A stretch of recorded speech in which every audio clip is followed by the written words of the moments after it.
So the next thing is dynamics. When I say dynamics, I'm talking about volume, I'm talking about compression, expansion, limiters, and I kind of want to, I want to try to dispel the myth of compressors, because I think there's a lot of people out there that don't really understand compressors. Let me see if I can find a good example here. I think on this guitar part. No, not that guitar part. Actually, I'm going to use this drum part right here.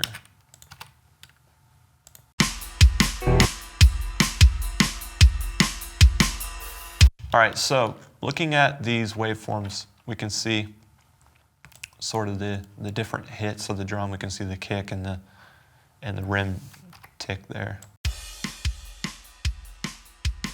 So here's your kick, and then here's your rim. Now, what compression does is it's actually just an automatic volume knob. And I want to try and demonstrate how you can actually use volume automation to create compression. So if I wanted to create a fast attack compressor with a quick release, I'll show you what that would actually look like with automation. So it would be, fast attack would mean that the volume would almost immediately get turned down really quickly. So the attack, when the attack is fast, it means it's short. It happens quickly. If the attack was slow, it'd be like turning the volume down like this. So, and then of course with a compressor, it has to return back to 0 at some point. So it'd be like, right? But if we had a fast attack, it would sound like this. Fast attack, quick release would sound like this.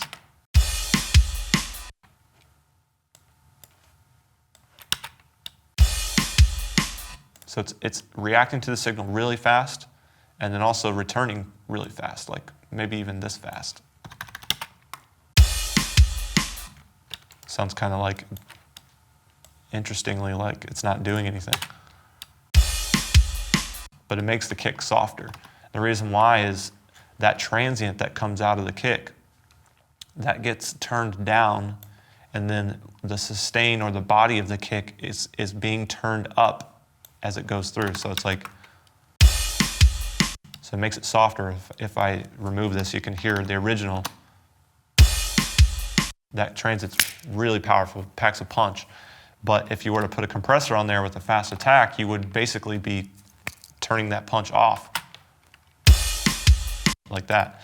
Now, the thing that's cool about compressors is that they're robots, so they can do this like over and over all day long without you having to go in and draw each one. And of course, it sounds really unnatural because the other thing about a compressor is that it's very consistent. Once you set the rules, that's how it reacts to the audio.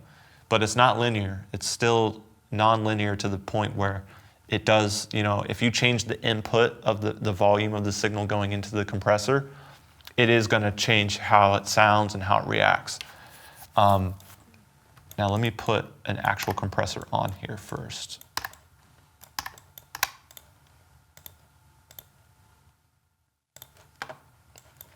So let's do fast attack, and I'm going to keep the release the same. Now the threshold is when it starts to react to the audio. So I'm going to put the threshold at 0 and just show you that it doesn't do anything. Now as I bring the threshold down, it starts to compress it.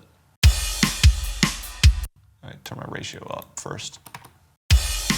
Now the ratio is how many dB over the threshold it starts to interact with the signal. So if your ratio is set to 5, then it's 5 dB over.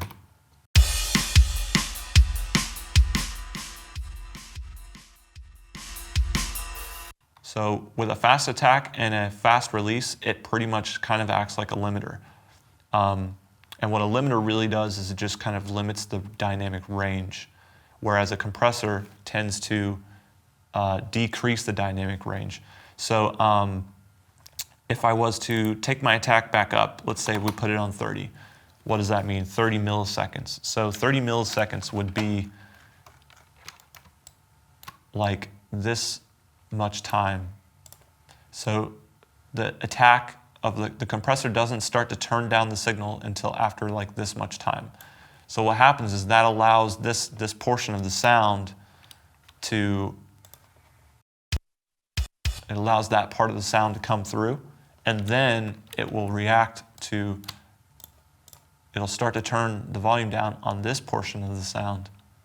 And then as the sound fades out, the release will come back in. So if I set it that way, it sounds like this. So you notice how like the kick in the rim shot like actually popped through.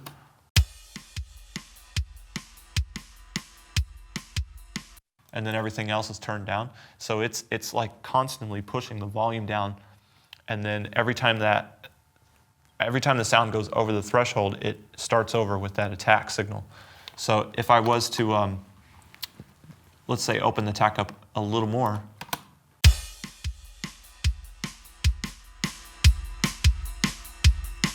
it stops doing a whole lot. You know, it's not interacting with the sound as much.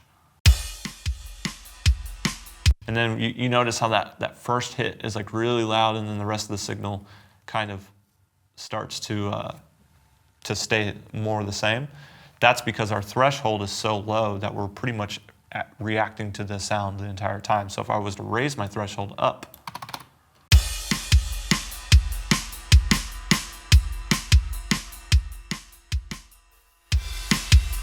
you can see how it's reacting less or more depending on how much threshold there is. So that's really, your threshold is kind of like how often or how much you're interacting with the signal.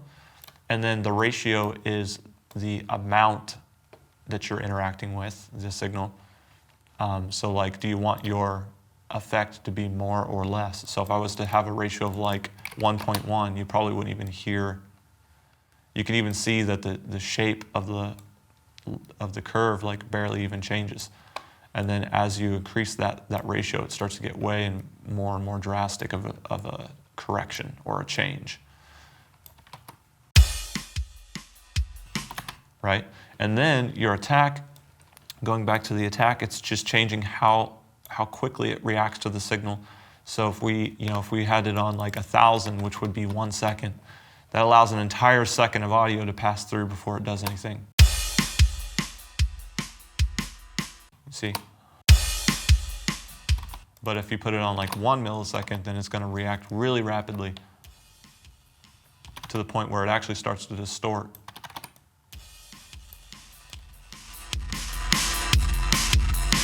Right? So with a compressor, you're controlling the intricacies of the volume automatically basically with a computer. Now, the thing that's really cool is that you can use a compressor to do different things. You can use it to correct performances. So you could have a guitar performance where you have like, 20 different guitar notes that are being played by the guitar player, and 2 or 3 of them are too loud. Maybe 2 or 3 of those notes are way louder than the other ones. You could use a compressor to turn just those 2 or 3 notes down and bring those to the same level of the rest of the performance. So that would be a corrective use of using a dynamic controller to fix performance parts. Then you also have your creative way of using a compressor, which is to create almost like a sound or like a character or a tone by adjusting the dynamics. And what's interesting is that some compressors seem to have almost like a magical, like the 1176 seems to have like this magical like tone to it, like it's adding EQ or something. But really it's just the way that it moves the volume around, that it allows you to hear sort of this different side of the sound. But also some of those compressors do have a little bit of harmonic saturation going on underneath the hood.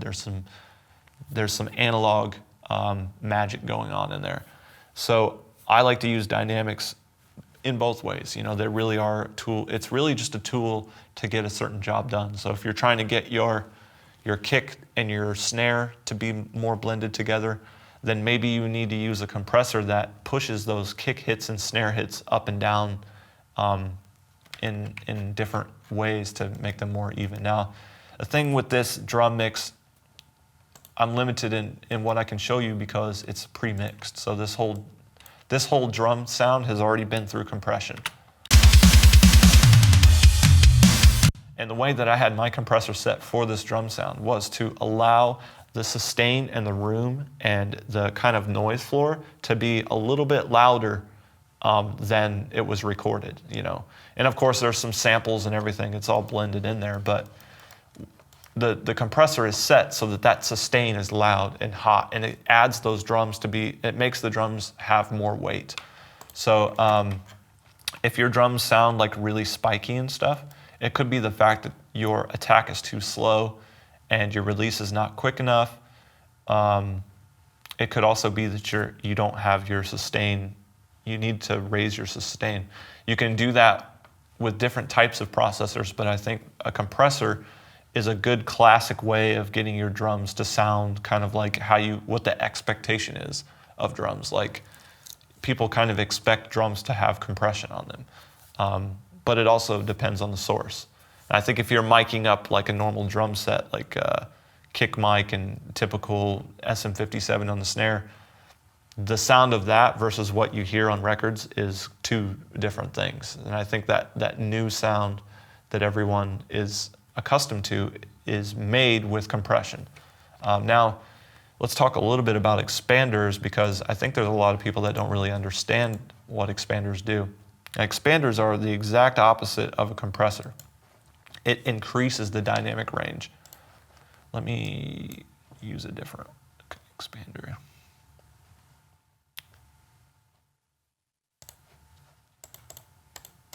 Yeah, so, okay, if I put this plugin in expander mode,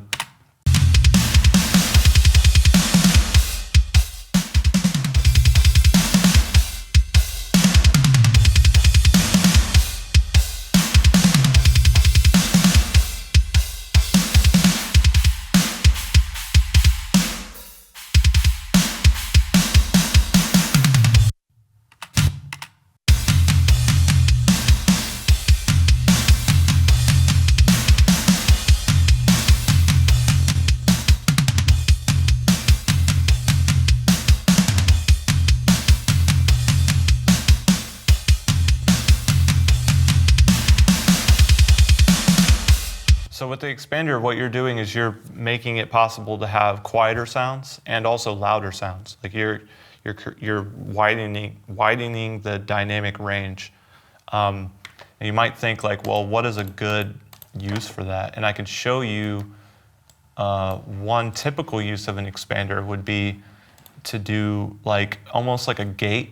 But the thing about a gate is that it's like either on or off. You know, gates are like almost like a mute switch, whereas an expander can be more, it could be like a gate, but it can move and it can have like a stopping point to where it like never goes quieter than this, whereas a gate kind of just goes all the way quiet. So I'll show you, actually my favorite expander is the SSL channel, because it has this expansion section here.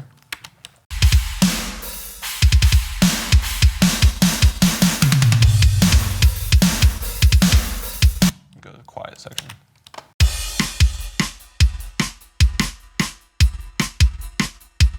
So as these green, you see these green things, the green lights, as the green lights light up, that's a volume knob turning down as the lights go up, right? So if I was to put it on gate, everything in between the signals, the triggers, everything in between the triggers is completely silent. If I turn the gate off, I'm in expansion mode, you can hear it actually just move more like a volume knob. So you could still hear the sounds in between. It's not completely removing them. And then your threshold kind of controls, or sorry, your range controls how much. So if you had like your 0 range, it basically wouldn't do anything.